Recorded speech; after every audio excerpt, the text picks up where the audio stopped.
क्या है? तो कृष्ण ने कहा, अरे देखो ये बहुत बड़ा विषय है, गंभीर विषय है, मैं अभी माया समझाने बैठूंगा तो बड़ा समय लगेगा।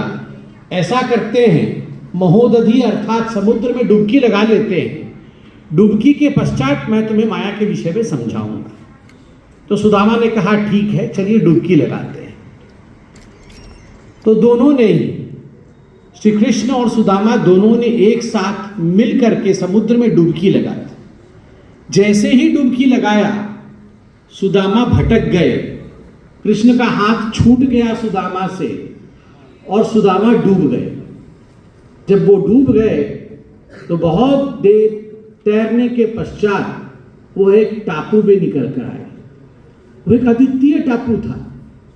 उस टापू में उस टापू की राजकुमारी का स्वयंवर हो रहा था। और जब सुदामा उस टापू में निकल कर आए तो सुदामा बड़े दिव्य लग रहे थे। तो सुदामा को समझ में नहीं आया कि मैं कौन सी नगरी में आ गया हूं, ये कौन सा टापू है।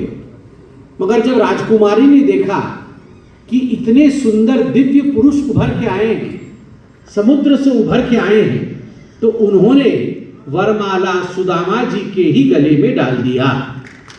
सुदामा जी उनके पति हो गए, दोनों अच्छे से रहने लगे। कालक्रम कालखंड के साथ उनका एक सुपुत्र भी हुआ, पुत्र भी बड़ा होने लगा। मगर उस टापू का एक नियम था कि यदि पत्नी की मृत्यु हो जाएगी तो पति को भी पत्नी के साथ बांध करके स्मशान में जला दिया जाता था। दुर्भाग्यवशत पत्नी का देहांत हो गया। जब पत्नी का देहांत हुआ तो पत्नी के साथ पति को भी अर्थी में बांध करके जब स्मशान में लाया गया और चिता में लिटाया गया, उसी समय भयवशत सुदामा जी ने कहा, हे कृष्ण, हे सखा, मुझे बचा लो, अब तो मैं मरने वाला हूं, मुझे बचा लो। 2-3 बार जब इस प्रकार से विलाप किया सुदामा ने, तो कृष्ण ने तुरंत सुदामा को पानी से ऊपर उठाया और कहा, अरे अभी तो 1 मिनट भी नहीं हुआ है, तुमने डुबकी लगाया है और क्या बचाओ बचाओ चिल्ला रहे हो। अभी तो तुमने मेरे साथ डुबकी लगाया और कृष्ण बचा लो चिल्लाए जा रहे हो। उठो ऊपर और सांस लो आराम से। तो सुदामा ऊपर उठे समुद्र के ऊपर और बोले, प्रभु ये सब क्या था? मेरी तो शादी हो गई थी, मैं तो भटक गया था, मेरा एक बालक भी हो गया था, पत्नी का देहांत भी हो गया था और मैं तो अभी अग्नि की चिता में जलने वाला था।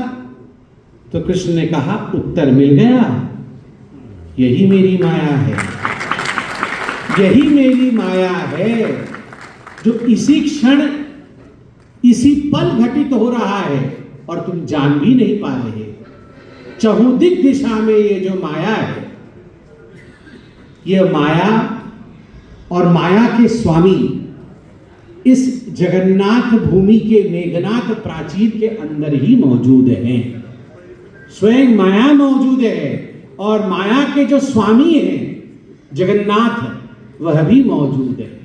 इसलिए इस भूमि में आपका आना हुआ, कोटि कोटि नमन इस भूमि को।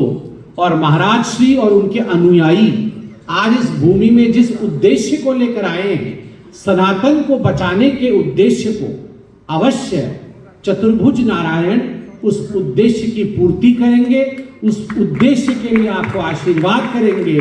और जिस भी सामग्री की आवश्यकता उस उद्देश्य के रहेगी, महामाया उसे पूर्ण करेगी। इतना ही कह के मैं अपने वाणी को विराम देता हूं एवं महाराज जी से और सभी से अनुमति चाहता हूं, क्योंकि एक सरकारी कार्यक्रम में मुझे 11 बजे पहुंचना था, मैं यहां आया हूं, सभी लोग मेरा वहां इंतजार कर रहे हैं। इसलिए आप सभी को पुनश्च पाद स्पर्श करके प्रणाम करके मैं अनुमति लेता हूं। जय जगन्नाथ। जय